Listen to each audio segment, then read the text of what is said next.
Hello and thank you for joining in on today's training. Heart & Solutions is a proud provider of CE-eligible trainings for our counseling community.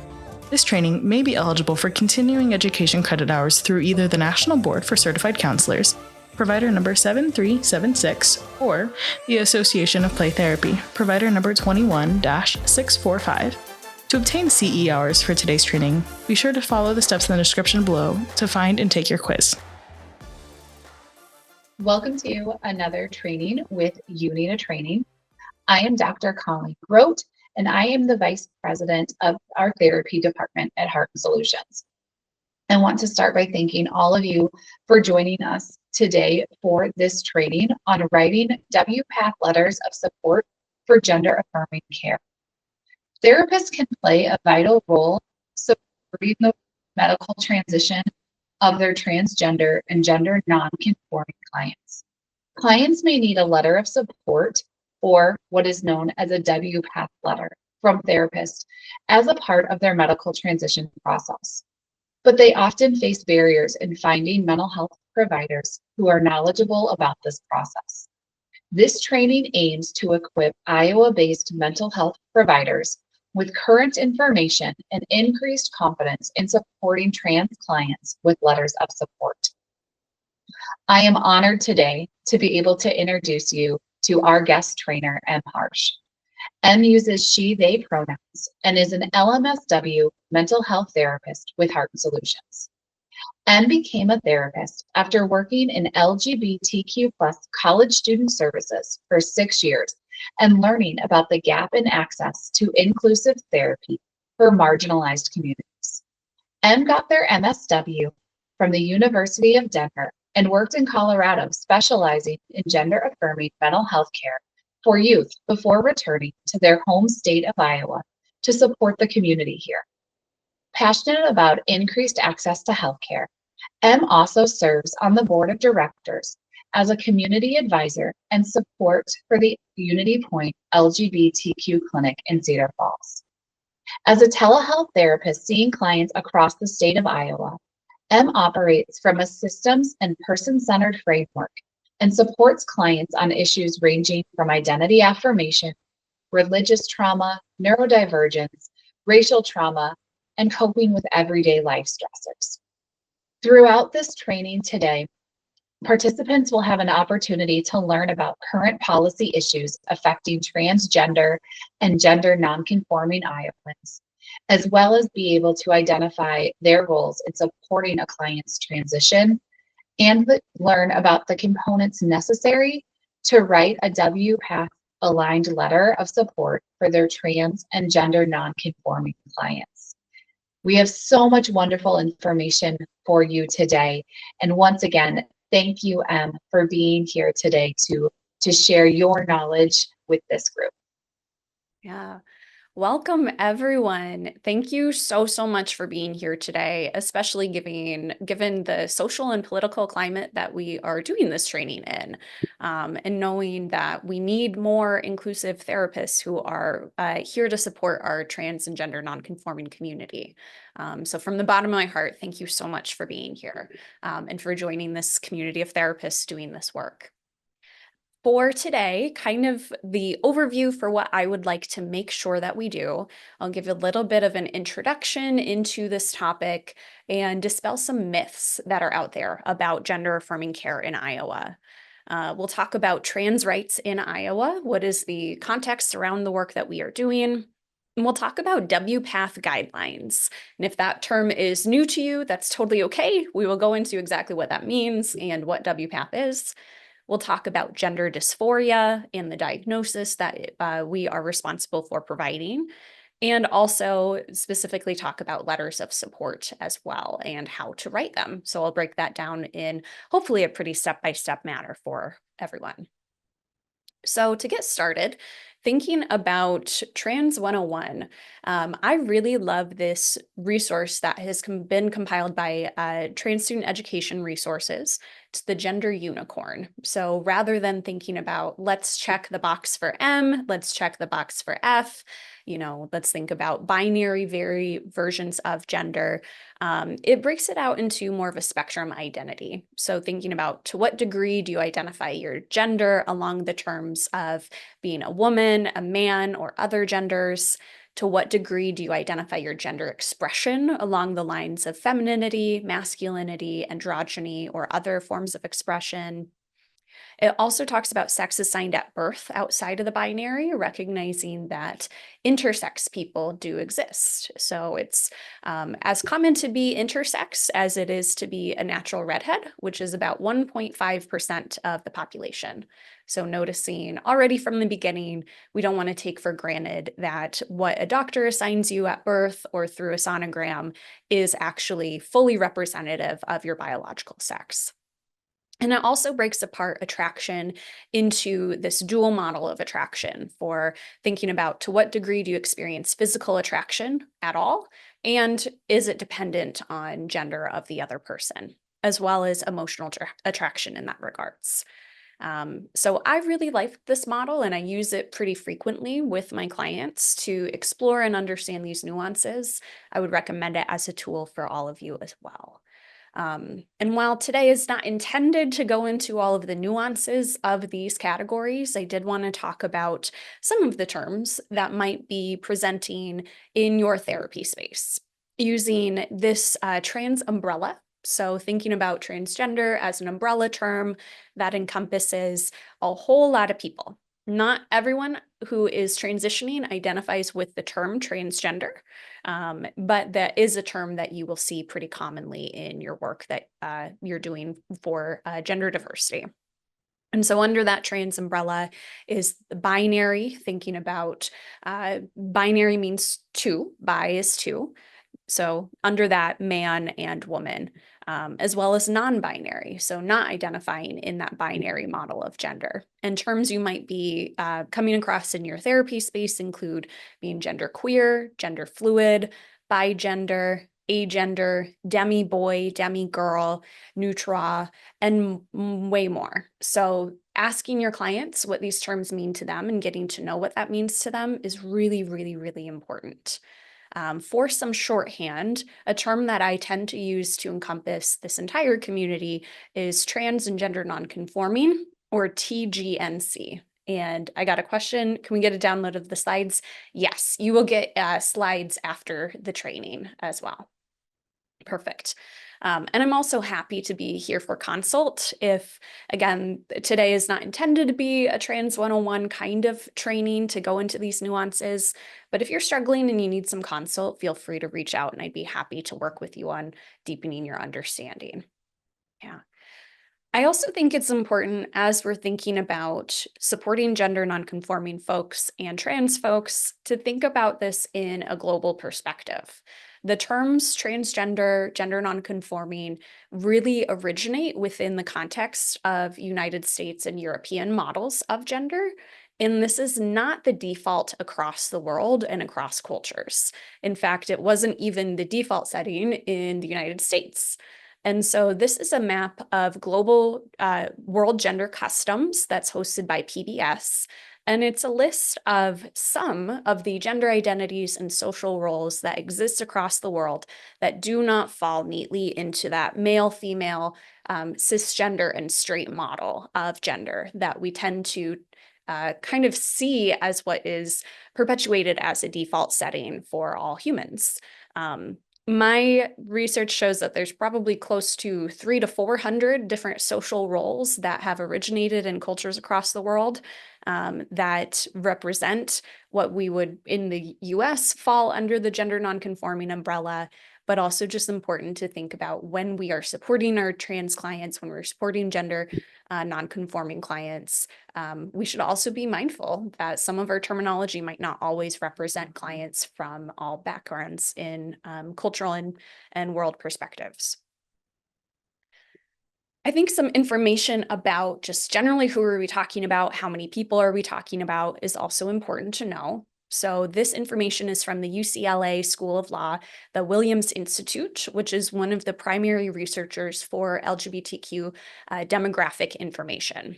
And so what they share is about 1.6 million people in the US are transgender. So that's a pretty large population that we're talking about.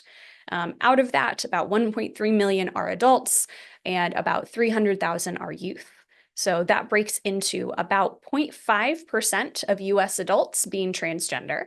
And taking also that context of these are people who know that they're trans, who are accepting of themselves, and who are comfortable reporting that to a random researcher, which also limits some degree of self-reporting. We also know that about 1.4% of US youth are trans and identify with this terminology. So there's more of an acceptance and more of a reticence for youth to come out as trans and to share their identity than adults, which we can really understand if we think about social changes in the world and things that have been coming up. And I work with a lot of trans folks who didn't know that they could be trans until they were really late in life and didn't even know about this terminology until quite recently. And so that is definitely a big factor here in thinking about the demographics. There's also information that we have about racial breakdown within gender diverse and trans communities. And so this is some information just to share that every race does have people who identify as trans. For white communities, it's about 1.3%, and it varies among other races as well, with higher races including American Indian and Alaskan Native is AIAN, but Indigenous people in the United States and Latinx communities falling at about 1.8%.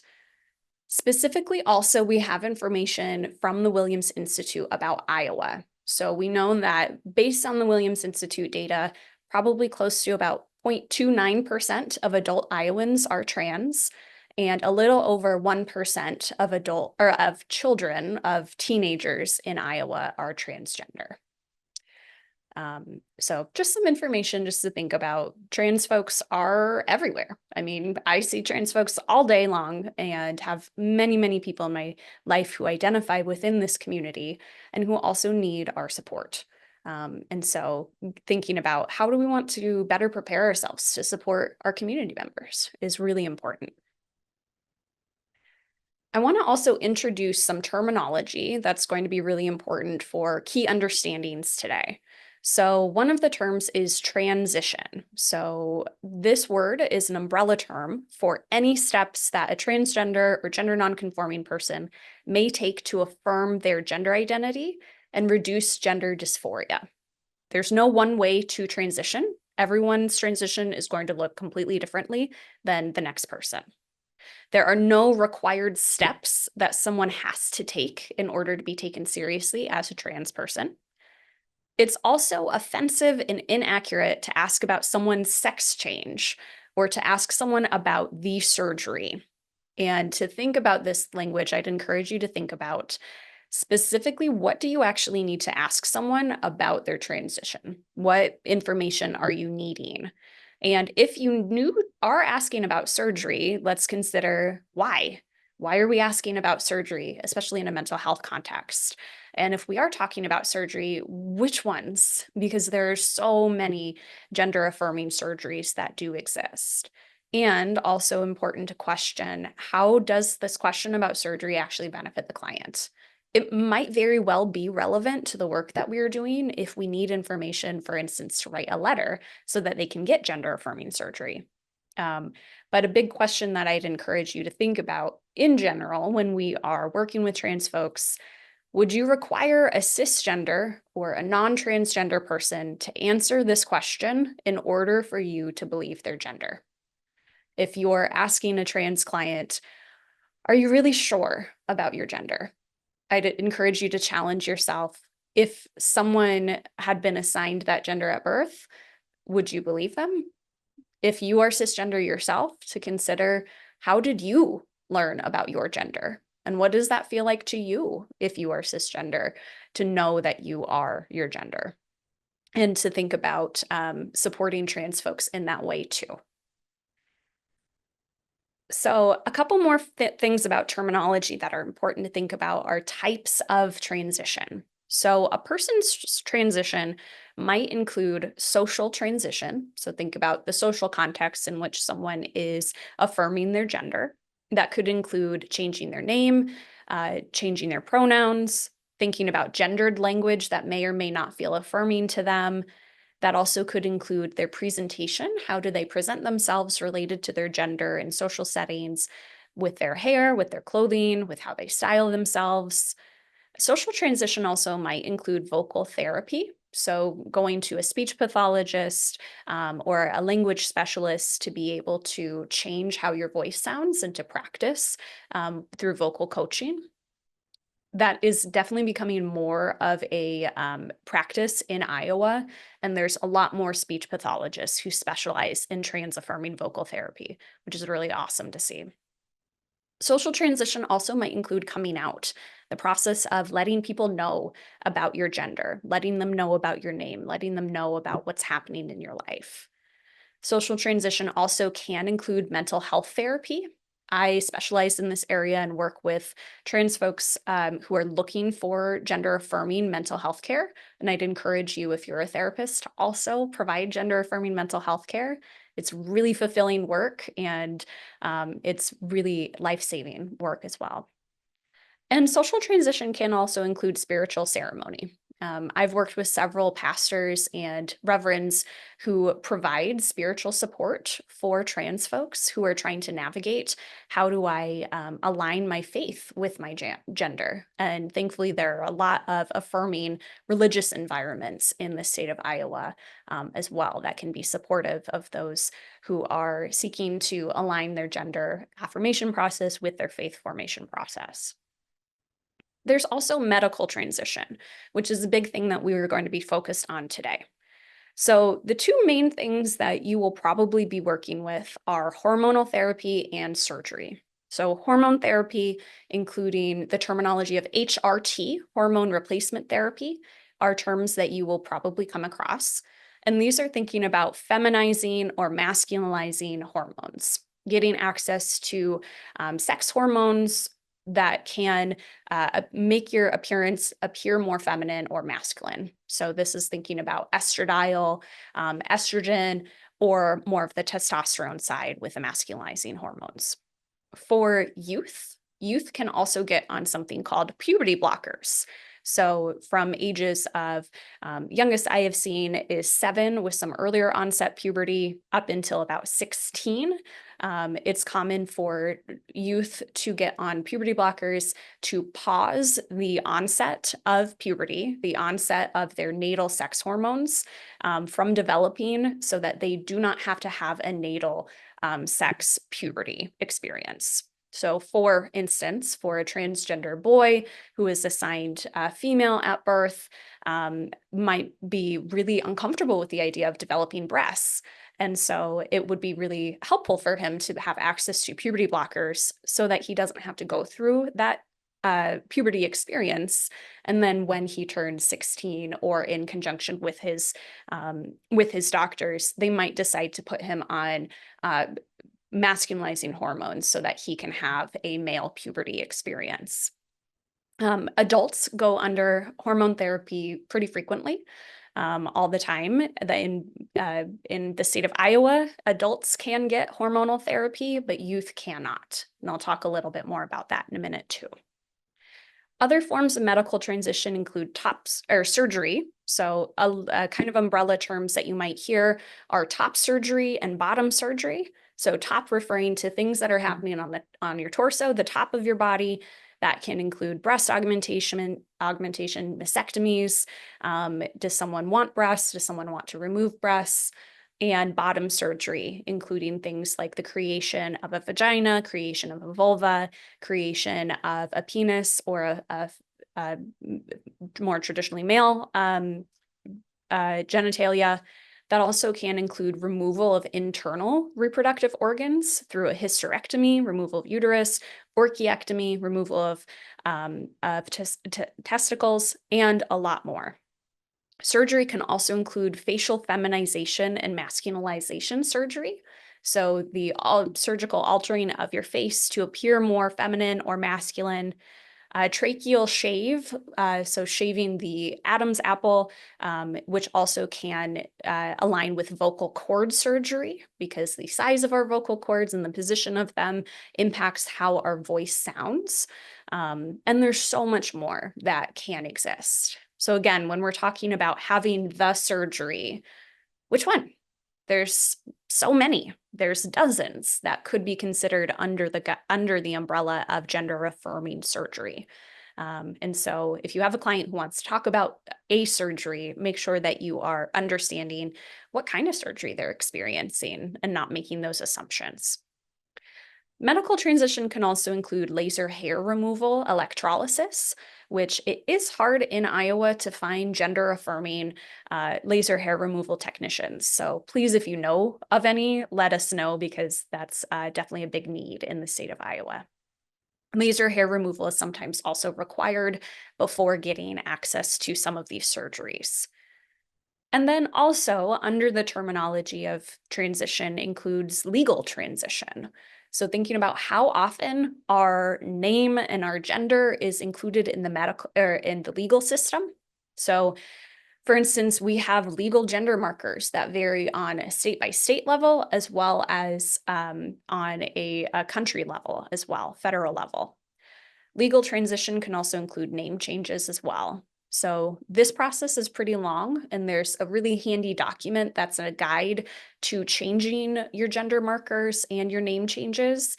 If anyone needs that guide, please let me know. I'd be happy to share, but it's also hosted at the University of Iowa's legal clinics.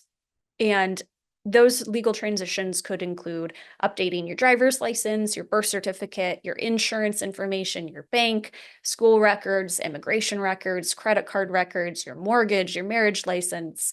It's kind of everywhere. So these are important things to be thinking about in supporting your client through their transition. So I just shared a lot of information about terminology with y'all. Is there anything that people want me to slow down about or things that they have questions about more in depth before we keep moving forward? Okay.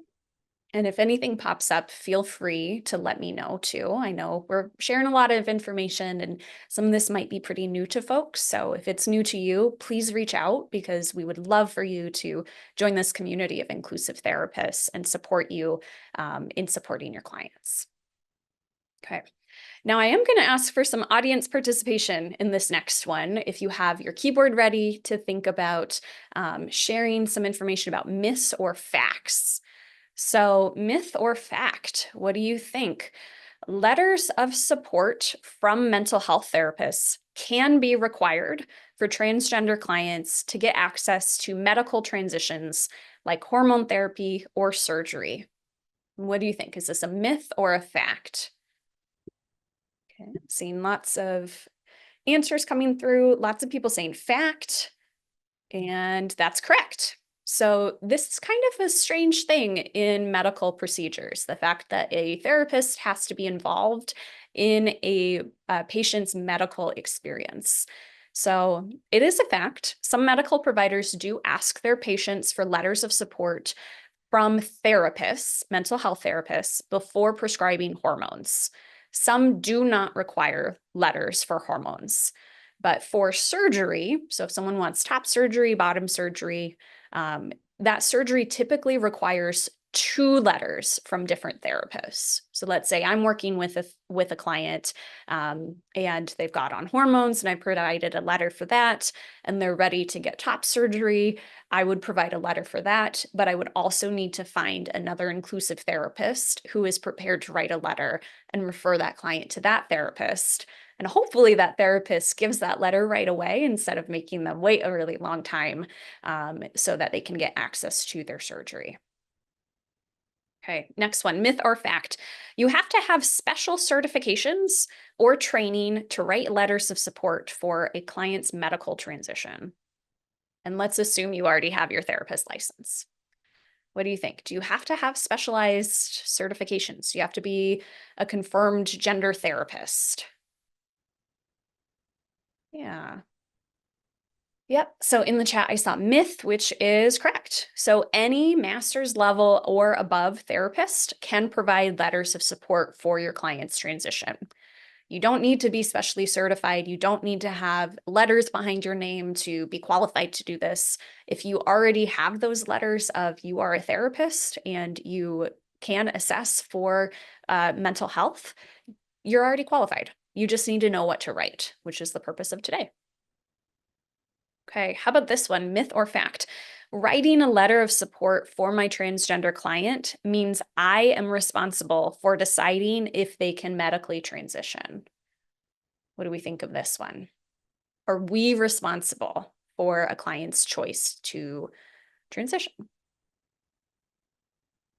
think this one is used pretty frequently to get people to stop writing letters or to be afraid of writing letters.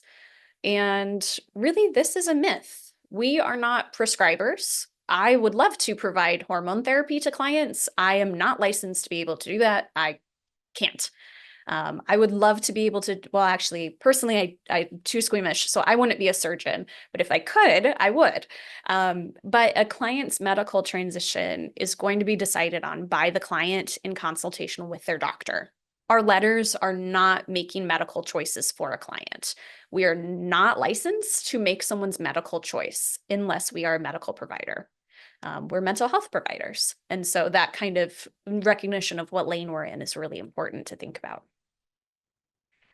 Myth or fact, post-transition regret is a common occurrence. Information about, for instance, someone who is interested in getting transition, starts hormones, gets surgery, regrets it. That's also a really big talking point right now of this. People are getting these letters and getting surgeries that they're going to regret later in life. So this is a myth. This with the best information that we have, which looked at a total of 27 studies, looking at almost 8,000 transgender patients who went under surgery in particular, were included in this study. And they found that 1% out of 8,000 people, that is 28 people who had minor regret and 34 people who had major regret out of 8,000 people. Actually regretted having gender-affirming surgery. And the best information that we had about people who have clear regret tended to have complications related to experiencing transphobia out in the world. So now that they have transitioned, now that they have had the surgery, they're experiencing heightened levels of transphobia from their communities. So this is really important information to know about. We also just had this really great new research that came out and was published in JAMA, thinking about specifically adolescents, since there's also a lot of really popular talking points going on right now about all these teens getting access to hormones, all these teens getting access to surgery, and regretting it later in life. And so this is very new research that looked at 220 youths who had accessed puberty blockers. So again, pausing puberty or hormones, so the masculinizing or feminizing hormones. And they were part of a decade-long study. So people who had been studied after 5 years, the overwhelming majority of these people, 97%, were continuing to identify as trans and were continuing to access gender-affirming medical care. There's a really popular talking point right now about rapid onset gender dysphoria, where kids are learning about trans issues and very suddenly presenting as if they're trans when they're really not, and they're getting access to hormones. And really, that's just not reflected in the reality of what's happening. We do not have any research that suggests that there is this massive amount of people who are accessing transition care and who regret it later in life. It's just not supported in our data. Okay, how about a couple more myths or facts? My clients have to have zero mental health concerns before I can write them a letter of support. What do we think? Do they have to be completely free of any mental health diagnosis before we can get them access to mental health or their hormonal care? Yeah. So this is a myth. We do need to assess for capacity for a client to make decisions and to understand what's happening, but it is very common for clients to have coexisting diagnoses when seeking medical transition. If you've worked with trans folks before, you probably are pretty aware that a lot of people have significant depression related to the fact that their body is not in alignment with how they view themselves and what their identity is. A lot of people have a lot of anxiety around the idea of, am I going to be outed because of how my body looks? Am I going to be outed based on my voice? And so it's pretty normal. I've never written a single letter where a client is the only diagnosis is gender dysphoria. And so it's expected that people have coexisting diagnoses alongside gender dysphoria. This is another one. We cannot write letters of support for transgender youth due to the ban on gender-affirming care for minors in Iowa. This is also kind of a sticky point right now. Yeah. So it is a myth. The ban that I'll talk about in just a minute explicitly bans in-state medical interventions of hormones and surgery. So for instance, if you are an endocrinologist who works on hormonal care, you're seeing a transgender youth who's 16 and the client is ready to start testosterone, for instance, you cannot legally do that in Iowa. We have to refer out. We have to send people to usually Minnesota or Illinois is where people are going. And there's also a whole host of connections where LGBT centers across the state know how to refer people and find homes for people. Specifically, I work sometimes with the Unity Point LGBTQ medical clinic, and every single youth that the clinic has worked with has been able to access care out of state. And so there's still a lot of support for this, so people can get access to their care. And because they need access to medical care, some of those out-of-state providers still want the support from a therapist. They still want to know that their trans youth that they're working with have a therapist, are being treated for other issues that might be going on in their lives. And also they might still recommend a letter of support. And so that is something that currently we still are allowed to do. I did ask specifically from the Iowa board on guidance for this. So I asked specifically, can we write these letters for minors who are going out of state? And their official opinion is the board has not made any administrative rules or opinions on this matter. There's been no guidance. They recommended practitioners consult with their professional code of ethics along with legal counsel for guidance on what is allowed under that law change. As of today, I'm a social worker. NASW would be my code of ethics. Their stance is that gender-affirming healthcare saves lives, and they encourage social workers to support their trans clients. Specifically, NASW calls on all members of the social work profession to support, promote, affirm, and protect the rights, legal benefits, and privileges of people of all gender identities and expressions. And they are working against these laws and against these bans across the country. Also, the ACA has a group that's called the Society for Sexual, Affectional, Intersex, and Gender Expansive Identities, or SAGE, and it upholds that commitment to prevention of harassment. They recognize that the bills and laws have a damaging psychological effect on an already marginalized group and stand in solidarity with trans and gender expansive individuals targeted by these acts of legislated hate. They oppose these bills as well. So going back to our ethical codes, following your own ethical codes, if there's other agencies you're part of, I'd encourage you to look to see, just have a statement on record for what they have provided, as well as consulting with your lawyers if there is some stickiness here. Everyone's going to have their own space for liability, but we're facing a lot of threats against trans folks that are directly impacting the mental health, especially of trans youth right now. And so most of the trans youth that I work with are suicidal and have a firm awareness of how these bills are directly impacting them. And so that's also something to be thinking about is, are you going to support your trans clients, or are you going to comply in advance out of fear that you might get sued by someone? Again, knowing that the clients that you're working with, less than 1% are probably going to have regret about undergoing medical transition. And so I think that's a really hard thing for us to be thinking about, but is the I'm not going to do this because I'm afraid of getting sued really worth it when we're thinking about people's lives, thinking about suicide, and thinking about the reality that this community does not generally regret transition care. So gentle challenge there too. Okay, so let's talk about trans rights in Iowa. What are some current legislative issues that are important to know about as we're entering into this work? There is a really wonderful website called the Movement Advancement Project that tracks policies that specifically affect sexual orientation and gender identity. And this is a general map of the US state and 5 populated US territories.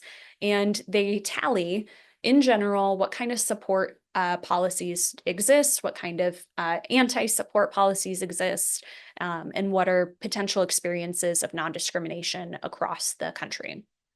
So this is a map specifically about gender identity policies. And as you can see, Iowa is considered having a low score for gender identity policies. We are not considered an affirming state or a supportive state for trans folks. There are quite a few redder states all around us, but I think it's also important to note we have 2 very, very supportive states, Minnesota and Illinois, that have actually declared themselves to be trans refuge states for Iowans and others around us. This in general is just kind of where our policies are lying right now. So out of the policies that they track, sexual orientation, we're not doing so great, but it's better than other states. Gender identity is considered a pretty low state. So specifically, what's that mean? What are some of the legal concerns for trans Iowans right now? The youth-specific concerns, there is that ban on gender-affirming medical care, so hormones and surgery in Iowa. I've worked with some kids who were all ready to start their hormonal care, and then that ban happened, and their suicidal ideation skyrocketed. And so that was a really, really big, devastating thing for our community members. Minors still can get medical care outside of the state. The ban does not include therapy. And so if you have an agency that's saying we can't do gender affirming therapy anymore, that is an overreach of the law. The law explicitly states it is specific to hormonal and surgical care. We can also still, unless the board changes its mind, provide those letters of support for minors who are traveling out of state. There's also some really fantastic funding that exists for people who are going out of state. The Iowa Trans Mutual Aid Fund provides, I think currently it's $12,000 a month to trans Iowans and trans families who are seeking to get medical care. They also support with things like updating your wardrobe. They also can provide funding for copays for people who are interested in getting gender affirming mental health care. So I have some clients who use this fund to supplement the work that we're doing in session. And so if you have a client who is interested in gender affirming therapy, but can't afford it, please get them connected to this mutual aid fund. They open the first of the month for funding applications, and they can do ongoing funding. And everyone that I have worked with who is in need has gotten their need met through this fund. Some other specific things, if you work with school-age kids or if you work in a school, if asked, schools have to confirm a student's trans identity to parents. That is a new law that came into place in the last year. So for instance, if there is a parent who calls a school and says, hey, is my kid going by a name that's different than the name that is on their birth certificate? A school has to say yes if that student does share a chosen name. They don't have to comply in advance. They don't have to provide that information in advance. But if parents ask, if legal guardians ask, they have to confirm it. There's also a ban on access to gender congruent bathrooms. So trans girls who want to access the girls' restroom are not allowed. And for most of the kids I work with, they end up using the nurse's bathroom or a staff bathroom, or they just hold it and don't go to the bathroom all day. And there's a higher rate of UTIs in trans communities for this reason. Schools cannot have trans inclusive non-discrimination policies. Trans kids cannot participate in gender congruent sports. So if someone's interested in joining track, wants to join, the boys track team, they can't. They have to either join the girls team or they can't participate in the sports. And this is definitely impacting several of my clients right now. There's limits on the curriculum that can be taught in K through 12, as well as currently in colleges as well. And private schools have religious exemptions, so they can expel kids for being trans or seeking transition. And this is also really important to know if you have a release of information for a private school or school in general. Make sure you get consent before disclosing any information about a student or an adult, anyone's gender identity for these reasons. Private insurance companies in Iowa have the right to discriminate against gender-affirming care, but most do cover best medical practices and follow WPATH standards of care, which we'll talk about soon too, which does include gender-affirming care. So most people that I work with who have private insurance have been able to get their gender transition covered. It's just also you have the co-pays and the deductibles that can be expensive. State insurance is supposed to cover gender affirming care. We have the Iowa Civil Rights Act that includes gender identity, but there's a specific budget carve out to not cover gender affirming surgery. There's been a couple of exceptions that we've heard about here and there, and some people get creative with how they bill things. For instance, for a breast reduction for a transgender man, that could effectively be a top surgery, but that is something that is really challenging for our clients who are on Medicare or Medicaid. The state law also bans cities and counties from passing non-discrimination protections based on gender identity. We also have something called a RFRA law, or religious exemption, a right to discriminate law. So there's a lot of protections for providers who do not want to see trans clients. I see a lot of clients who have been denied care from other providers on the basis of being trans. And so a lot of our clients have very understandable, justifiable fear of us as providers. And unfortunately, we represent a lot of these people based on the letters in our name. And so we have a lot to do to overcome that barrier and to regain trust with our clients. And then there's also burdens to changing legal identification, like our names, gender markers on our driver's license or birth certificates. Currently, we also do not have a third gender or non-binary option. So legally in the state of Iowa, you must be either male or female. And here's a map of what this looks like across the country. So there are 22 states and DC, plus currently federal passports, allow people to have male, female, or an X marker designating that they are intersex or non-binary. And then quite a few states have pretty easy forms to fill out. For instance, if someone was born in Illinois and they want to update their birth certificate, all they have to do is submit a letter to the state and say, hey, I'd like to update my birth certificate. And the state says, okay, give us a small fee. It's, I think, currently about $25. And they just update your birth certificate and send you a copy. Iowa is one of the states that requires proof of some sort of medical proof of transition or a court order to update your birth certificate.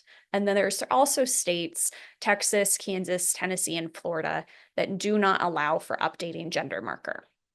This map is very likely to change over the next year and is important to think about when supporting our clients. Currently, the guidance for the next 4 years is that if someone can update their birth certificate, their documentation before the next administration comes in, it is really recommended that they do so. And if you have a client who needs access to information about that, please contact me. I'm happy to share guidance on how to do that process. There's also several law clinics, the Drake Law Clinic. There's also a Lavender Legal Clinic that support people with this process pretty constantly as well. If you have a client who wants to update their gender marker change, there's a lot that has to happen first. And it'll make sense why I'm sharing this in just a minute. So let's say that you have a client who wants to make sure that their insurance reflects that they are male or female. Let's say that they want to make sure that their birth certificate reflects that they're male or female. The steps that you would have to take is to apply to change your Iowa birth certificate. But before you do that, you have to have an affidavit. Your physician, your treating doctor, has to have a legal testament that you have altered and permanently changed your sex designation, that you have undergone medical transition. So you have to have your doctor legally tell the state that you've undergone hormonal therapy or surgery. It requires 6 months or more of medical treatment in order to do this. So a doctor cannot write this legal letter unless you have been on hormones for 6+ months or you've undergone surgery. The wait list for surgery is pretty long in the state of Iowa, and it's common for people to wait anywhere from 1 to 5 years before they can get a surgical treatment that is of interest to them. So also, this presupposes that you actually have access to medical treatment, that you have a doctor who knows what transitioning is, who can provide hormones, who knows how to do surgery. That also presupposes you can afford treatment. And if you're on state insurance and you cannot afford the surgery out of pocket, or if your deductible is really high, or let's say you're on private insurance that does not cover gender transition, you're going to have to figure out a way to cover that payment. That also requires insurance coverage, which not everyone has. And in order to access the surgery hormonal care, you typically have to get a diagnosis of gender dysphoria, which then may require a therapist to diagnose you and provide a letter of support. So already looking at this list, it could very easily be a year in the making. Plus, you have to have a therapist approve you. So that's a really important thing in thinking about the timeline and not gatekeeping, not prolonging this timeline for our clients who already, like if they have a lot of distress from carrying a driver's license that does not match their gender, they have to go through all of these steps first. So please, please, as we're doing this work, try not to add more steps to the clients. They already have so much they're navigating, and ideally we're making this as easy as possible for them. So let's go into how do we actually do that. I want to talk about WPATH guidelines. And thinking about writing letters of support and what our role is as therapists. Essentially, we are gatekeepers for medical transition. It's kind of strange that we're involved in a person's medical transition and their legal transition whatsoever. But hormones and surgeries are considered medical treatments for gender dysphoria, which is a mental health condition. So this is really where that separation comes from. We know they have to work with their doctor on getting access to the medical treatment, but the medical treatment has been argued as a requirement for a mental health condition. The history of transphobia in the DSM really laid this foundation. I'll talk about what that is in a minute too. But also, one of the reasons we're involved in this process at all is that insurance and medical providers need a diagnosis to provide treatment. Just like we have to justify why we're meeting with people. Doctors have to have a reason why they are prescribing hormones. And so if that reason is gender dysphoria, a mental health condition, that's where we come in. So our role is to provide that mental health diagnosis and assess for decision-making capacity through consultative letters, through a letter that says, I've worked with this person, I understand them to be trans, I understand that they're experiencing gender dysphoria, I understand that they're interested in this procedure, I'm going to support them in that process. And we can support a client's ongoing mental health care if they want us involved. That's a big, it's if. If we're invited to the party, let's support them. We shouldn't really be involved in medical decision-making. The only other case where this really comes up is for bariatric or weight loss surgery.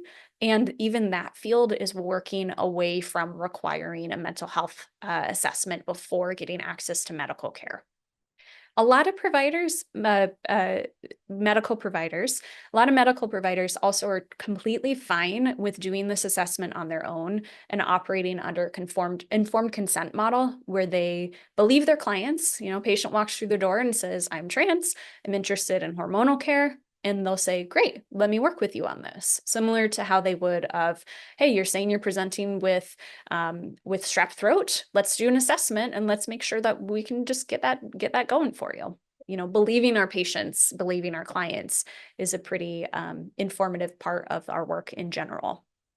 However, because of that transphobia and the requirement for the insurance, our letters are essentially the go-aheads. We're saying, yeah, go ahead and have this consultation. Go ahead and meet with your doctor. Go ahead and work on your medical transition. So we have a lot of power that is important to understand and try to reduce as much as possible. One thing that is important to note is that every single major medical association and leading World Health Authority supports healthcare for transgender people and youth. This is the most up-to-date list that we have that's hosted by GLAAD. And so if you look through here and notice, American Academy of Pediatrics, the American Counseling Association is in here, American Psychiatric Association, American Psychological Association, the National Association of Social Workers. All of our ethical boards are on this list. And there's just not research or really anyone who is supporting the opposite, who is legitimized, who is recognized as being trustworthy. And so if you get pushback, this is something important to think about. We have a lot of support for the work that we're doing. One of the major supports for this work is called WPATH, the World Professional Association for Transgender Health.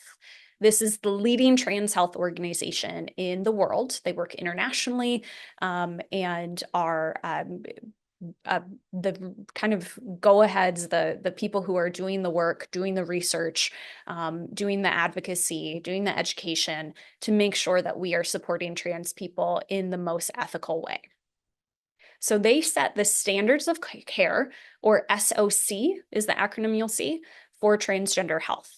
We are currently on version 8 of the standards of care, but currently insurance companies are mostly using the standards of care version 7. So I'll share both of those standards with us. Insurance uses these WPATH standards to determine appropriate care, and our letters do need to follow their guidelines. They have a lot of information that is available. So this is their statement of recommendations specifically for mental health care. There's a lot of information here. I'd really encourage you to work with this and look through it in depth as well. But one that I think is really important to notice is 18.9. We recommend healthcare professionals should not make it mandatory for transgender and gender diverse people to undergo psychotherapy prior to the initiation of gender-affirming treatment, while acknowledging psychotherapy may be helpful for some trans and gender diverse people. So again, therapy is welcome, but it should not be required for people to get access to medical care, is the standard here. So thinking again here for when you're working with trans clients, are you requiring them to go through therapy before you allow them to make a medical decision that frankly is none of our business unless it's relevant to the client's mental health treatment, which might be our business if we're invited to it? Here's what the standards of care require for mental health requirements right now. So, for clients who are interested in getting on hormonal therapy, the standards of care suggest that one letter may or may not be required. They do allow for something called informed consent. So, a client noticing, yep, I understand the risks and benefits, talk about that with their medical providers, and then make a choice based on what is right for them. A lot of clinics in Iowa do informed consent and don't require letters for hormones. I would say that's probably currently the vast majority of clinics. Planned Parenthood is the easiest one for people to get access to with scheduling. They typically have even walk-in appointments for people to get access to hormonal care. But currently, the University of Iowa hospitals typically do require these letters for hormonal care. For top surgery, so thinking about someone who wants a mastectomy or breast augmentation, one letter from a licensed mental health specialist is required. So currently, if someone wants top surgery, they need one letter from a therapist. For bottom surgery, two letters are required. So that's from licensed mental health specialists. One of those letters can be from the evaluation only or single session relationship if their insurance is using the standards of care 7. So really what we can do is do, even an assessment with our clients, refer them to someone else and say, this colleague of mine can provide this letter, another letter for them. Typically, they can do just one intake or assessment evaluation, and that's it to write the letter. Standards of care 8 is slightly changed, so it's trying to reduce some of those barriers for our clients. So for all treatment, hormones, and surgeries, there's not that differentiation here. One mental health evaluation may be required. So that is a really big thing. It may be required moving forward. Ideally, it shouldn't be, but most insurance companies are not using the standards of care, so currently it still is. Informed consent for hormones is encouraged in the WPATH standards of care, where they're saying, listen, we need to make sure that doctors are doing the medical care and therapists are not involved in the medical care unless it's relevant to the medical care. So that informed consent practice is encouraged and recommended as the new standard of care. So letters moving forward ideally are not going to be necessary for hormonal care. For surgery, clients are currently supposed to be on hormones for 6 months or longer unless it's medically contraindicated in order to get access to surgery. So that's the new standards of care, is that someone should be on, for instance, testosterone for at least 6 months before they get a double mastectomy or top surgery. This is a case-by-case situation for most of our clients and patients. Some people really want to get hormones, but they don't want surgery. Some people really want a certain surgery, but they don't want hormones. And so these are also important things to affirm to a client. Their transition can look however they need it to look, however feels right for them to reduce the distress in their life and to affirm their identity. And so while these are requirements and guidelines for right now as standards of care, it is important to recognize we need to support our clients in determining what medical decisions are best for them. As of today, these standards are not yet adopted, and so we do currently need to follow the standards of care 7 for the work that we're doing, which is that one letter for hormones, one letter for top surgery, two letters from a therapist for bottom surgery. So here's really what the eligibility is. So standards of care setting, what does someone need to essentially do or present with in order to be eligible for gender-affirming care through hormones or surgery? And it's really just 6 things. It's 1, someone needs a diagnosis of gender dysphoria. 2, they need capacity to make fully informed decision and give consent. 3, they need to be the age of majority. They need to be above 18, or if they're under 18, they do need consent of legal guardians. 4, other possible causes of gender incongruence have been ruled out. 5, mental and physical conditions that could negatively impact the outcome of their gender-affirming treatment have been assessed, and we do need to discuss risks and benefits. And then 6, patient understands the effects of treatment on reproduction and have explored reproductive options. So these are essentially the 6 things that we are talking about. And I am going to break these down step by step so that you know how do you actually assess for these things. Before I get into that, just pausing. Does anyone have any questions? I'm sharing a lot of information. Anything that people are wanting to make sure they understand before we get into how do we actually diagnose and write these letters. So let's go into gender dysphoria and the diagnostics. So the history of understanding gender diagnoses is kind of important in understanding where are we at today. And it's also kind of strange that a person's gender identity is even related to the DSM. So here's the history of the DSM and what has been diagnosed. The first DSM did not have any diagnoses related to gender identity, but the second did include sexual deviations, which introduced the term of transvestitism, an outdated term that can be really harmful to clients. So I do not recommend that you use, except in this historical context, or if it is specifically what is affirming to a client. So 68, that was introduced. In 1980, there was a category of psychosexual disorders that include transsexualism, so someone who is interested in changing their body to align with their gender identity was the terminology used. And then they also had gender identity disorder of childhood. So if you were trained with the GID or gender identity disorder model, that's pretty outdated information at this point. So it kind of kept going until roughly about, 94. That's when really the focus was, okay, the word transsexual is pretty offensive and outdated. Let's go ahead and move to an understanding beyond sex into gender. And that's when gender identity disorder in adolescents or adults and children became the 2 categories. And that continued until 2013. There were working groups to understand, hey, does it really make sense that we are essentially saying, if you are transgender, you have a mental disorder? In the same way that homosexuality was considered a mental health disorder up until about this time as well.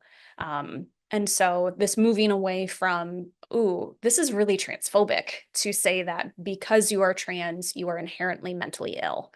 And so the movement towards gender dysphoria came out in 2013. So this is talking about the psychological distress that someone might experience related to experiences of being trans. And so also specifically thinking about the International Classification of Diseases, a similar thing has happened there. So globally, this is a standard that is used. Some hospitals in the US also use this as well. But a really similar pattern emerged where in the 60s, there was this backlash against trans folks and the diagnostic criteria came up. And then in the 90s, it changed to gender identity disorders. And then more recently, right now, what it is not even necessarily a primary diagnosis, but it's considered a condition related to our sexual health. And it's considered the experience of gender incongruence versus having this diagnosable something is wrong with you. So ICD is considered a more inclusive and a less harmful approach to recognizing someone's gender identity. But of course, in our work, we are using gender dysphoria as some terminology. Here are the diagnostic codes at the top for your reference as well. You'll find them pretty easily in the DSM as well. But here's what the diagnostic codes really are. We need to make sure that someone has a marked incongruence between their experience or expressed gender, so how they identify, and their natal gender, what a doctor assigned them in a sonogram or at birth, for at least 6 months in duration, as manifested by at least 2 of the following. So the assessments are a marked incongruence between your gender and your primary or secondary sex characteristics, or for youth, the anticipated secondary sex characteristics through puberty. B is a strong desire to get rid of your sex characteristics because of the marked incongruence with your gender, or in youth, the desire to prevent the development of the sex characteristics. So, for instance, a trans boy saying, I really don't want to develop breasts, that would be category B. C is a strong desire for primary or secondary sex characteristics of the other gender, which gets a little tricky for non-binary folks and intersex folks. What is the other gender in that category? D is a strong desire to be of the other gender or some alternative gender different from your designated gender. So there's a little bit of non-binary inclusion here. E, a strong desire to be treated as the other gender or an alternative gender. And F, a strong conviction that you have the typical feelings and reactions of the other gender. And then it needs to be associated with clinically significant distress or impairment in those fields of functioning. We also can specify if it exists with a disorder of sex development, so if someone is intersex. And we can also specify if the condition is post-transitional, if you want to document that someone has transitioned with or without the legalization of a gender change and has undergone a medical procedure. So you can note if someone has had top surgery, if someone has had gender-affirming surgery, if someone has had prolonged hormonal treatment, you can also specify that they're post-transitional. So that's the diagnosis, but I want to go into how do we actually assess and how do we actually write these letters and breaking it down.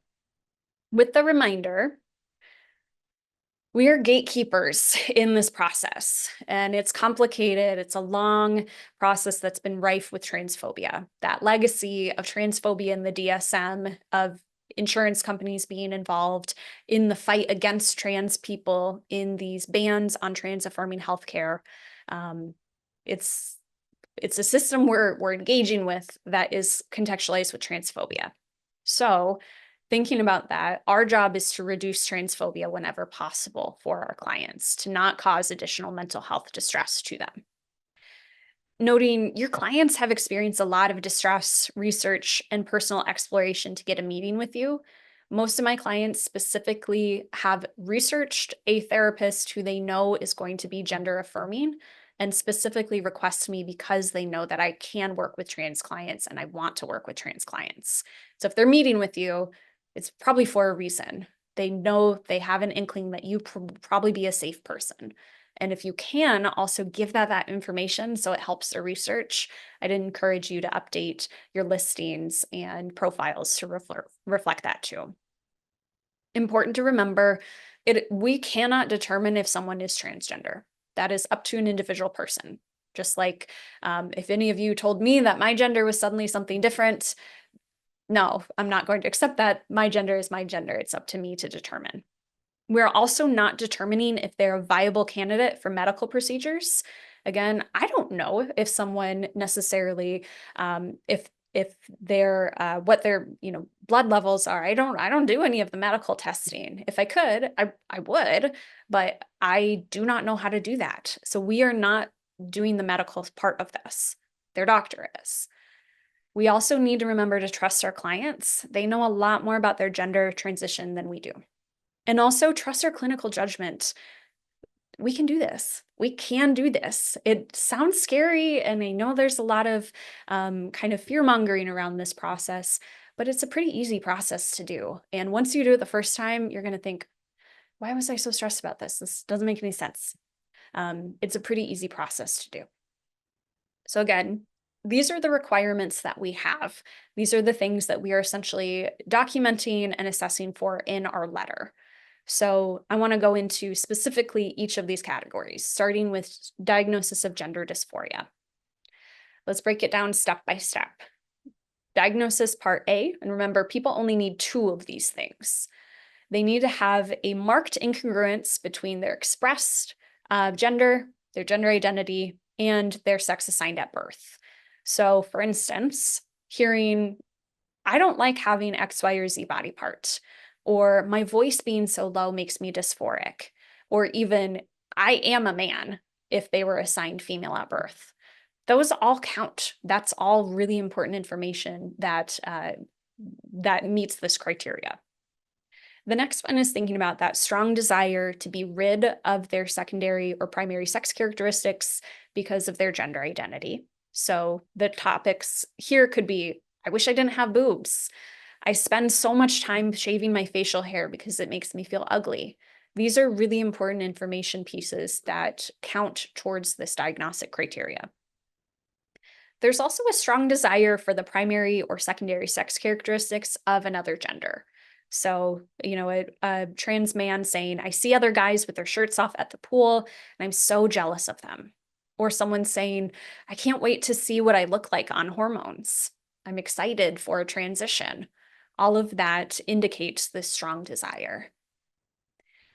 A strong desire to be of another gender. So specifically saying, I'm a trans man. My gender is non-binary. I know that I'm a girl since childhood.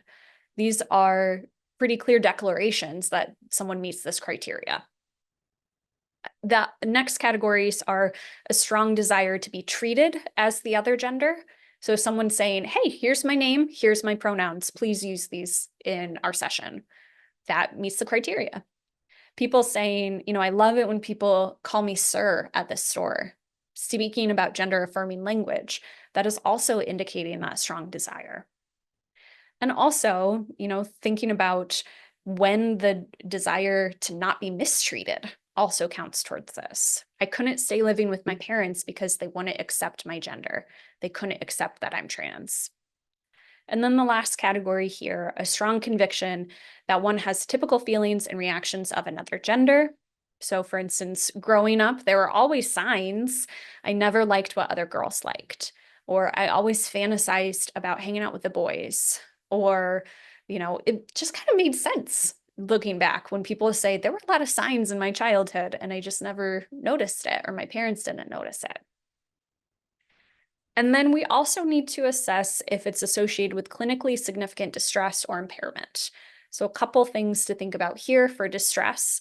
If someone says, my dysphoria makes me feel anxious, depressed, suicidal, that's clinically significant distress. If someone is vomiting to avoid gaining weight because they want to look feminine, that's clinically significant distress. I avoid going out in public because I don't want others to misgender me. For social impairment, some of these things might include, I check to see if people are going to be allies before I go somewhere, or I know I'm going to have to be on guard the entire time. That impacts a person's social functioning. I feel like I have to let people use my dead name because I haven't transitioned yet. I have never had a partner because I don't think anyone would accept me pre-transition. Those are really important social impairments to be assessing for. Occupational stress might include things like, I get so nervous about starting school pre-transition. What if my roommate in college is transphobic? Or my manager won't use my names or pronouns and makes me want to quit my job, right? Like this fear of being in public spaces because you don't have access to medical transition is really relevant when we think about those areas of functioning. And then another area of functioning that's really common for folks, I haven't been to the doctor because I don't think they will be supportive of my gender. This is a really common experience for our trans clients, an important one to assess for too. We also can specify if the condition exists with disorder of sex development. So specifically, if they say, I'm intersex, knowing that we don't need to know the full information about someone's chromosomal makeup, hormonal makeup, sex development, their reproductive organs, external genitalia. This would be really, it's not in a wheelhouse. We're not qualified to assess for these things. And so we only specify that if someone offers up the information. We are not required to verify that information, aside from someone just saying that this is who I am. And then also the post-transitional category here for specifications. If they share they've been on hormones, if they had top surgery, if they had a hysterectomy for dysphoria-related reasons, those would all count. So here's a scenario that I want you to think about, because when I really think about the gender dysphoria diagnosis, a lot of it boils down to a very simple conversation. So let's say you have a client who completes an intake form to start therapy. Her paperwork shows that she's shared a chosen name, gender identity, and she, her pronouns, which I'd encourage, if your intake form can include these processes, please do. And if they can't, then challenge your health record system, because they definitely can. Her paperwork shows that she has a legal gender of male and that her legal name on her insurance is different than her chosen name. She shares with you that she came out as a trans woman a year ago, and she's interested in pursuing hormonal treatment to alleviate the distress she feels with her pre-transition body. So, based on this, just in the chat, does anyone feel like they have enough information to give a gender dysphoria diagnosis? Or you feel like you need more information? Let's break it down, because this might be questioning. Okay, some people say additional information is needed. Okay. Something I'd like to challenge you is that based on this information, she has already demonstrated more than the required 2 symptoms and the 6 months persistence. So for instance, she has shared she has a marked incongruence between her gender and sex characteristics. She shared she has distress related with her pre-transition body. That shares that marked incongruence. She shared that she's a trans woman. That's also sharing the marked incongruence between sex assigned at birth and gender identity. She shared a strong desire to get rid of her primary or secondary sex characteristics by saying she wants to transition. She has a strong desire for primary or secondary sex characteristics, again, by pursuing hormonal treatment. She's already demonstrated she wants to change something about her body. That is what this is asking for. She also has a strong desire to be of a gender different than what she was designated at birth. She shared a chosen name. She shared a gender identity. She shared pronouns that differ from her insurance documentation. She also has a strong desire to be treated as the other gender. She has a strong desire to be treated as a woman. She shared she's a woman. She's asked you to use she, her pronouns. And so another thing on this is that it says she came out as a trans woman a year ago. We don't need to know her for 6 months or longer to trust that she is telling the truth about her experience. Trust our clients. If they say, yeah, I came out a couple years ago, we don't need to confirm, show me the Facebook post where you came out, show me the text messages. We don't have to search for that documentation or research our clients to believe them. So what I'm encouraging is just trust your clients, especially since this diagnosis is basically just asking, hey, are you trans? Are you sure you're trans? How do you feel about your body being trans? How do you feel about social interactions since you're trans? And so I'd encourage you to think about it in that way.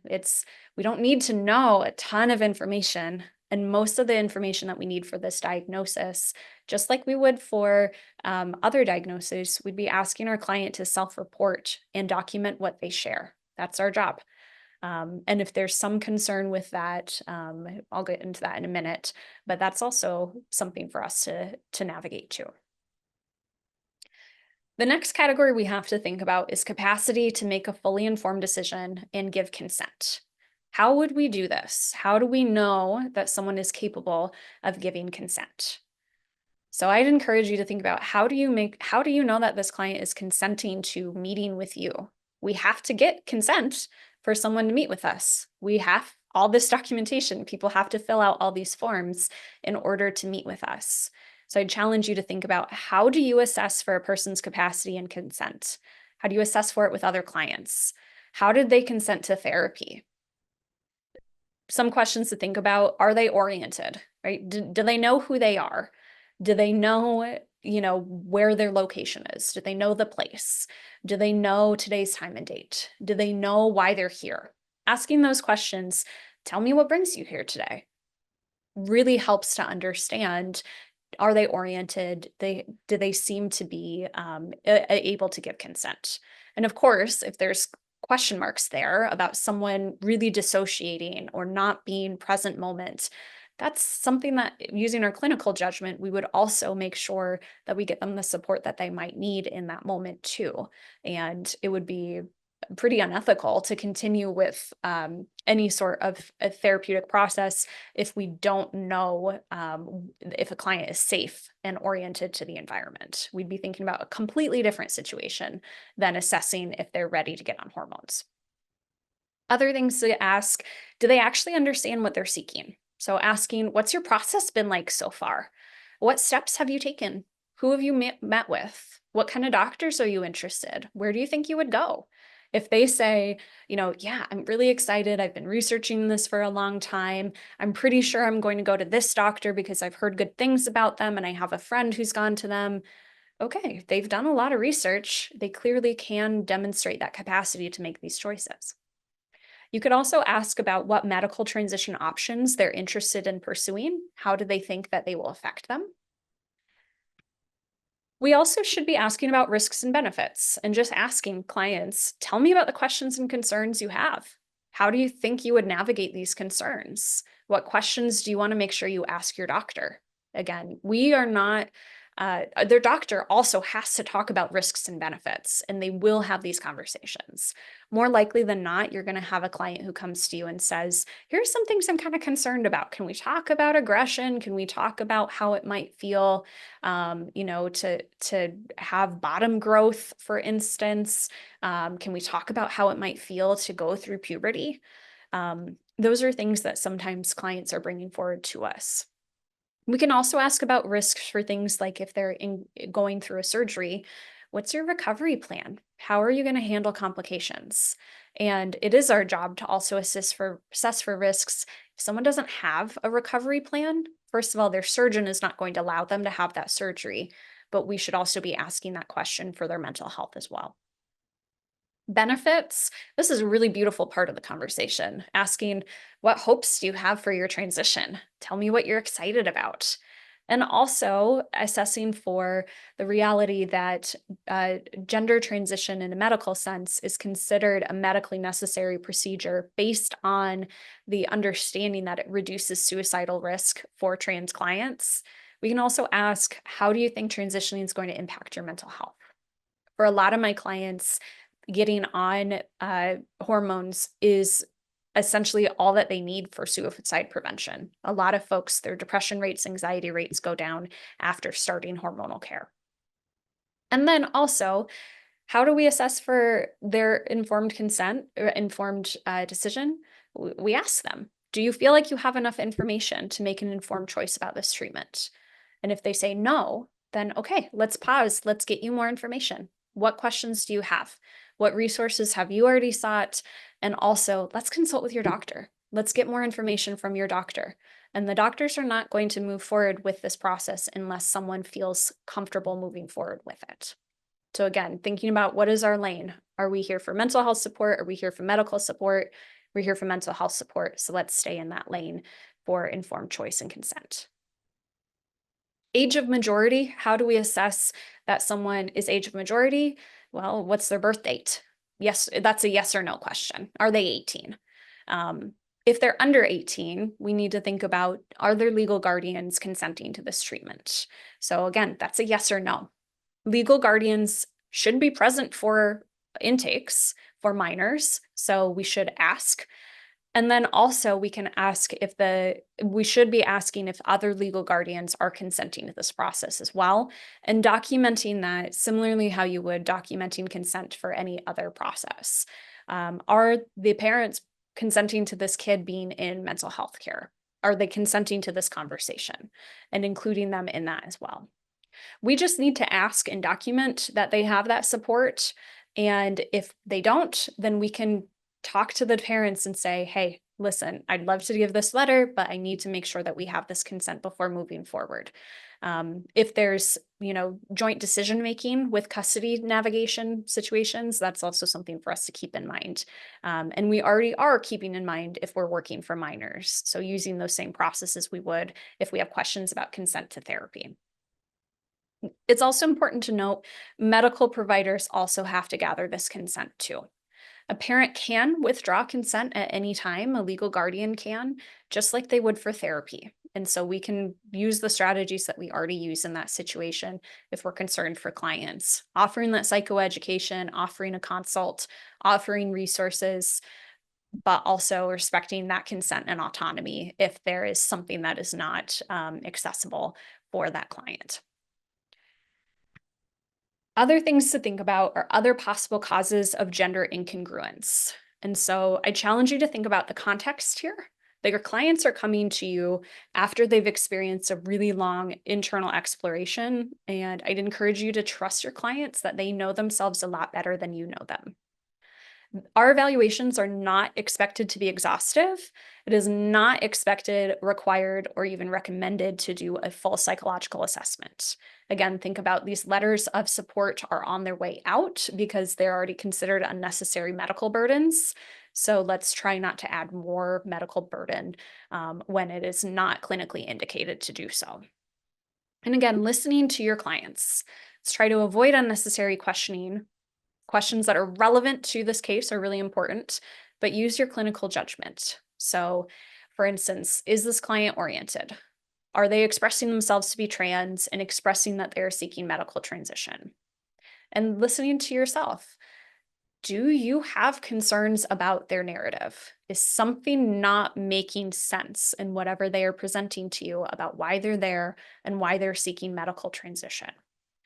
If you are not certain, you are always in your full right to ask for a follow-up session to further assess things. If there's things that are not quite making sense to you or not really aligning with understanding a client's narrative, we can ask for a follow-up, and we can also seek that supervision and consultation if we're not certain. So one kind of tricky part with this category is that gender incongruence really means you don't identify with the gender you were assigned at birth. So this category is a little difficult to understand in that if someone is presenting themselves to be trans, that is what gender incongruence technically is.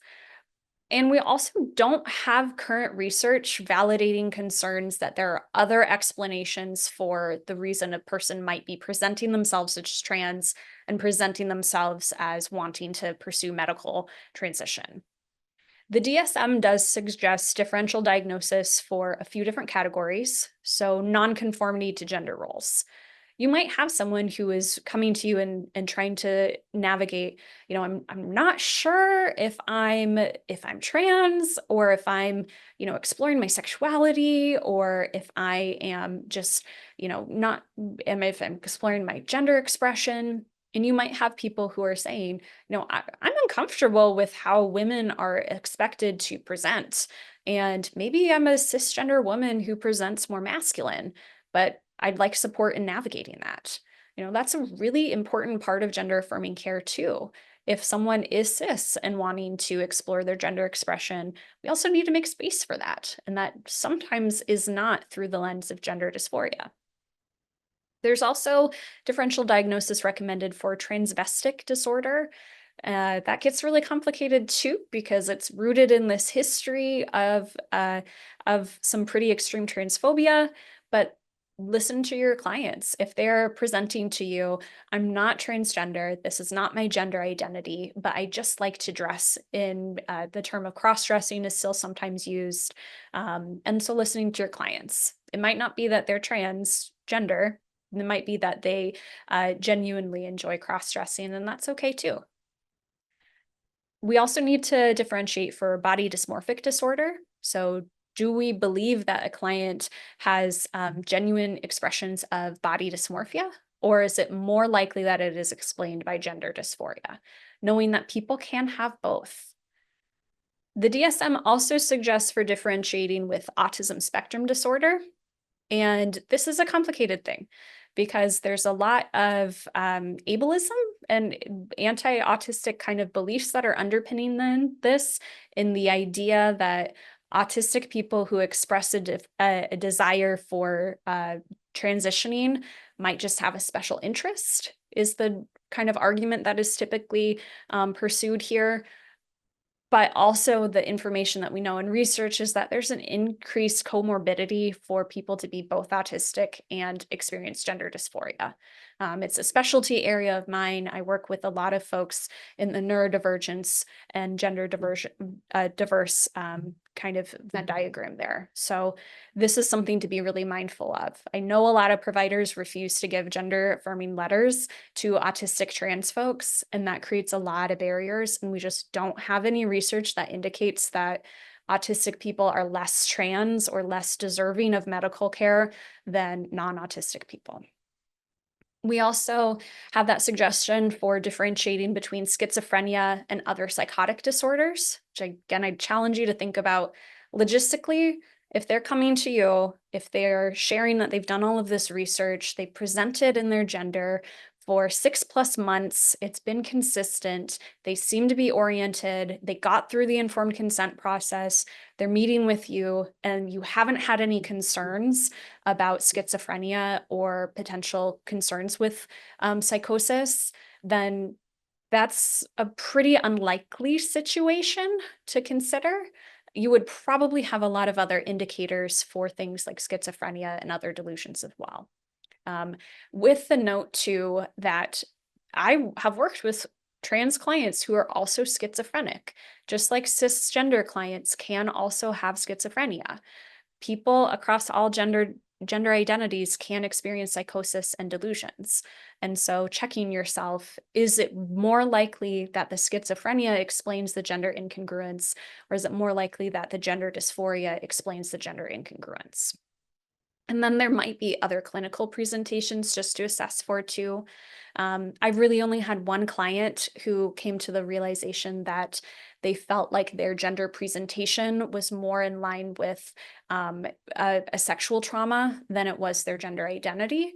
And I've worked with probably about like 200 trans folks in my experience in the last 10 years. So having really just one person who wasn't certain about if they were trans or if this was a sexual trauma.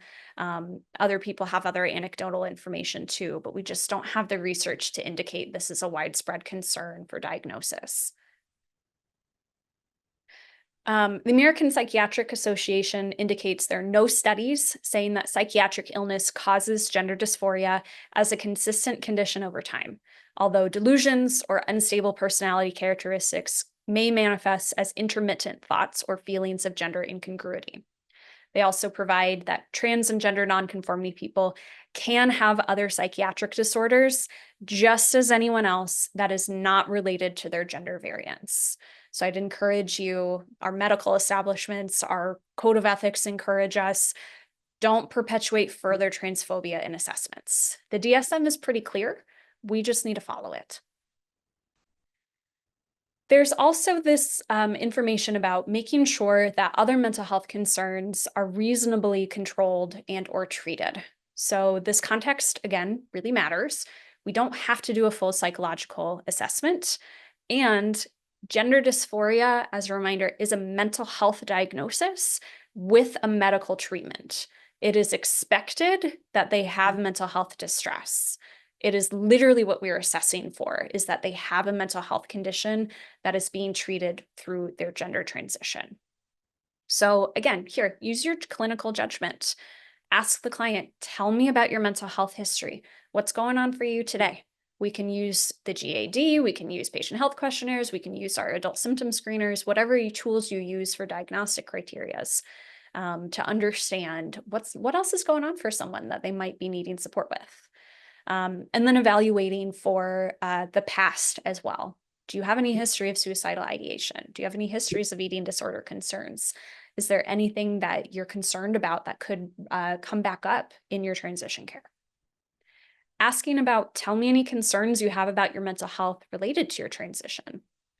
And then also, really importantly, ask about their support system. Ask about their coping skills. A lot of folks don't have a support system. A lot of folks have experienced pretty significant transphobia. And so we might be the only person who is offered that support. And this is a really important opportunity to potentially provide some interventions, provide some support for someone as they're going through some pretty life-changing things. It is not a WPATH or insurance requirement for patients to undergo that ongoing therapy to get access to gender-affirming care. So we are not required to make sure that someone is fully recovered, fully treated from presenting mental health concerns. But some medical providers may recommend it if their concerns it's contraindicated for care. The really big one here is that people who are interested in getting surgery might need to stop smoking due to the risks for blood clots and complications in aftercare. And so we might be working with clients on ceasing their smoking and developing other coping skills so that they can get access to their surgery. That's kind of the big caveat and the big area where this comes up. We should be offering to be a support for clients through their transition. Gender-affirming mental health care is crucial in a lot of people's transition, but some people might not be interested in it, and that's also okay, especially as we're moving towards that understanding that people should be able to just work with their doctors on their medical needs. And also, quite a few clients may choose to delay medical transition because they are noticing these mental health needs. If you're the first person to ask them about suicidal ideation and they want to talk about it, that's a really important opportunity here to offer that support. We also need to make sure that our patient understands the effects of their treatment on reproduction and have explored reproductive options.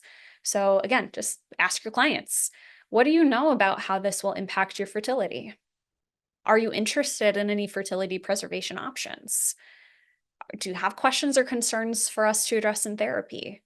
And importantly, thinking about we are not medical providers. We are not expected to know the full gamut of reproductive health care. It can be helpful to have that context, but do you have any questions or concerns to ask your doctor, who is also going to be assessing for this and asking these questions too? This is a pretty loaded topic for a lot of people, especially thinking about current status of reproductive health care. And so I have some, language that I'd recommend here too, but just a simple statement.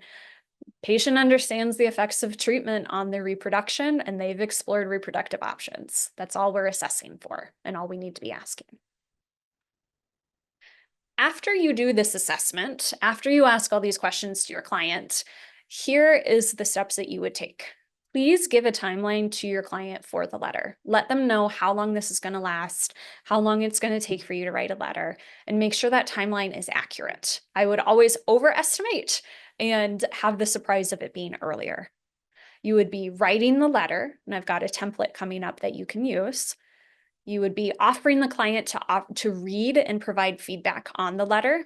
Ideally, you could even co-write this letter during the session and have an ongoing conversation with the client. Does this feel like this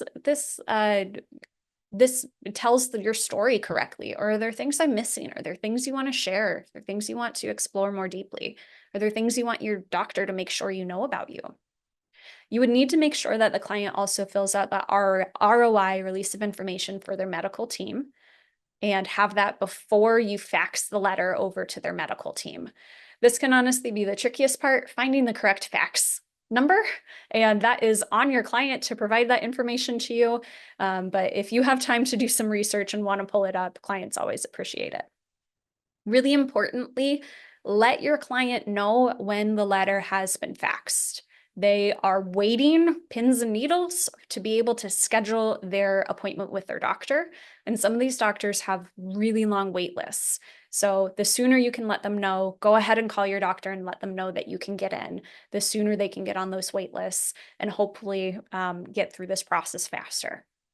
And then we also, if we need to provide that second evaluator, we should also be referring out for those secondary letters if needed for surgery. There's lots of great resources to find these letters. One Iowa has a fantastic list of resources for people who do gender-affirming services and are LGBT-affirming providers. There's also a great Facebook group called Open and Affirming Providers. And if you're in the Des Moines area, I co-facilitate, actually with some other people in this group, some meetups for LGBT providers who are interested in doing this work. So let's talk about the template. I have a pretty easy to use template. So anything that is yellow, you would just need to double check and affirm for your clients. So really importantly, the letter does need to be on letterhead. So if you don't have any yet, I'd recommend that you do get some and design that. It can be really simple as just adding your logo and some basic information about contact to the top.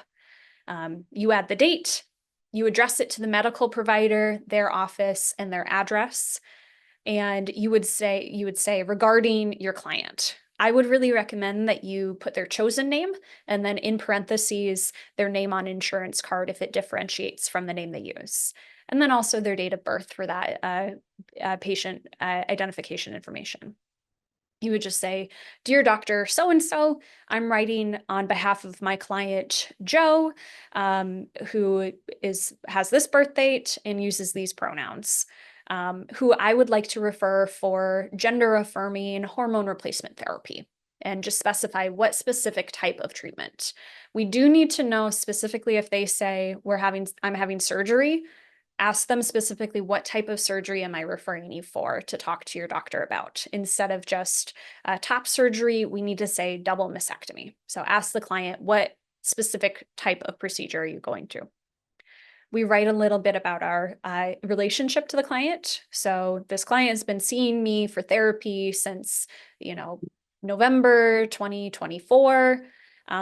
Or was evaluated by me on this date specifically, November 13th, 2024. We also need to note if they have a primary care provider.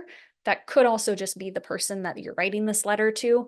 And we can also make a note if they have received that hormone treatment before too. But if it's not relevant, you can delete that information. We need to have a statement about gender dysphoria. So we are really just assessing here, this client identifies as this gender, both socially and psychologically. The client has been living their life fully and openly as their gender for 2 years. Client has been presenting full-time as this gender and has had a positive experience with their initial treatment, if they have had treatment. However, despite positive experiences, client has been continuing to experience significant emotional distress due to their body not fully aligning with their gender identity. It is in this way they meet the criteria for having gender identity dysphoria or gender dysphoria, and then the codes there. Having this gender-affirming hormonal therapy surgery is the next appropriate step to enable them to continue living as the gender they are. Rectifying body incongruence is expected to provide marked relief of the anxiety and distress that they experience.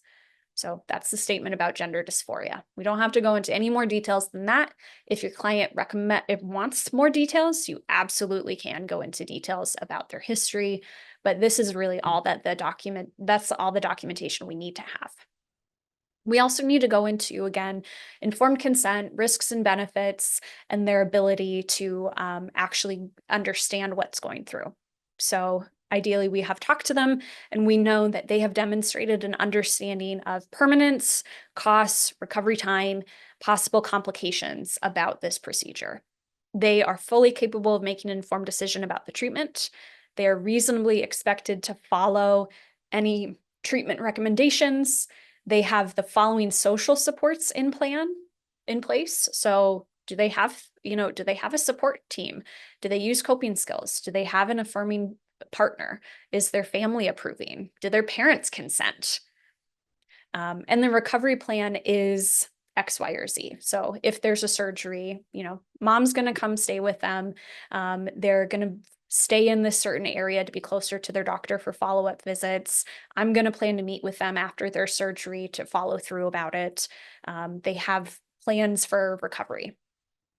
We can also say client has reasonable expectations regarding their outcomes and is prepared for potential complications of less than satisfactory results.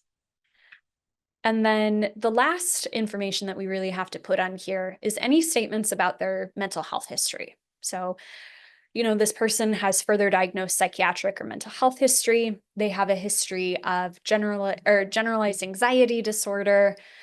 These conditions are managed through therapy, any specific types of medication they might be using. Are they in a DBT group? Are they in a peer support group? Do they have any coping skills? What kind of self-care strategies do they use? And sharing that it's reasonably well controlled. And I see we have a question. Amy, what's your question? It doesn't necessarily have to be right now. It can be at the end. I'm just kind of wondering about, like, for example, is it possible to write a letter just for hormones right now and another one for surgery later? I'm also wondering, like, if a patient has like shown some anxiety related to coming out to other people, like family members, even if they're like are supportive, or to share with them like what they want to do. I'm wondering if like that would mean that that person does not have the social support like that Sure. necessary. Kind of wondering where that line is drawn. Yeah, those are really great questions. For the first question about essentially the length or the use, the function of this letter, we write one letter per treatment. So if they're interested in hormonal care, we're specifically writing about they are accessing hormonal care. If they are interested in a surgery later down the line, we do need to do a reassessment and update that letter for them down the line. Typically, these letters are good for about a year before a doctor says, hey, you haven't seen this person recently. I'd like you to meet them again. So if you write this letter in November and they don't get a doctor's appointment until June, their doctor might say, hey, can you reassess the client just to make sure that this is still accurate information? But if they go and get another procedure, we would need to write a new letter for that. So having a template saved is really helpful for that use. And also thinking about social supports. Similarly to other medical procedures, a doctor is not going to say, you cannot get, physical therapy until you have a support system in place. You cannot get on depression medication until you have friends. That would be a really, really unreasonable request and barrier to be asking our clients for, and it's just not a standard medical practice. With the caveat of if someone is, for instance, going to be undergoing surgical procedures and does not have a recovery plan in place, most surgeons will not move forward with scheduling that procedure until they have a firm understanding that that client is going to be safe. And a big reason is that the recovery time requires a caregiver and requires someone to be there for them. There is kind of a network of people who volunteer to do this caregiving role. There's a lot of mutual aid and peer support networks for this process. But really our role is to assess what supports do they have in place. And also, if they don't have supports in place, that's really good information for the surgeon to also know about so that they can have that informed consent conversation and talk to the client about the severity of, hey, we need to make sure that you have some people who you can work with. And then that's our job. What are the barriers for someone having support systems? And that's kind of our bread and butter as therapists. We see a lot of people who need to develop social supports and navigate social anxiety. Can be really difficult conversations to have with a client if they say, my surgeon said no. For instance, if someone is smoking and their surgeon says no, they might really, really, really be angry about the fact that they can't undergo surgery. And they might need us as spaces to process through that and also think about, okay, what options do we have available? What feels right for you? And how can I support you in that process? So we're just documenting what we know about the client and sharing that information, and then trusting that the doctor will do their job to make sure that if the client is ready for this treatment, that they will be able to have access to this treatment. Does that answer your questions? Yes, thank you. Okay, absolutely. But anyway, getting back into this too, a statement about how they're controlling their mental health symptoms, how they are managing them. A statement about being reasonably well controlled, doesn't have to be perfect, but does have to be attended to. And sharing, do we believe they have the adequate resilience and capacity to undergo a procedure, cope with potential complications, just like we do if they were to access, if they needed foot surgery, if they needed anything else, would we believe that they have the ability to do that procedure? If so, let's trust our judgment that they can do this one too. We should know if they are linked to mental health care currently, and if they're going to be linked to a therapist through this process. And then we need to provide contact information for consultation. If there's another therapist, for instance, if you're the secondary writer, then you can also provide that information about here's their primary therapist, please contact them. And then we need a statement that it's our clinical opinion that they meet criteria for gender dysphoria and the requirements for the WPATH standards of care, version 7 or 8, depending on their insurance. You can use 7 and 8 if you want to use both.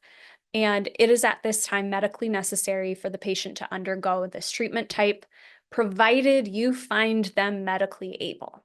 That statement. We're not making that determination, they are. And then we also need to offer that opportunity for consultation and provide our information here. I promise it's a pretty straightforward process to do this work. I'm hopeful that this has given a lot of information for you to know you are capable of diagnosing, you know how to assess for these things already. It's just that writing the letter can sometimes be intimidating. And I'm hopeful that this provided some good supports for all of you. Feel free if you have individual questions or you need some consultation to reach out. I'm happy to connect you with resources or provide some more guidance on this too. And if you just want someone to review a letter, of course, get a release of information from your client first.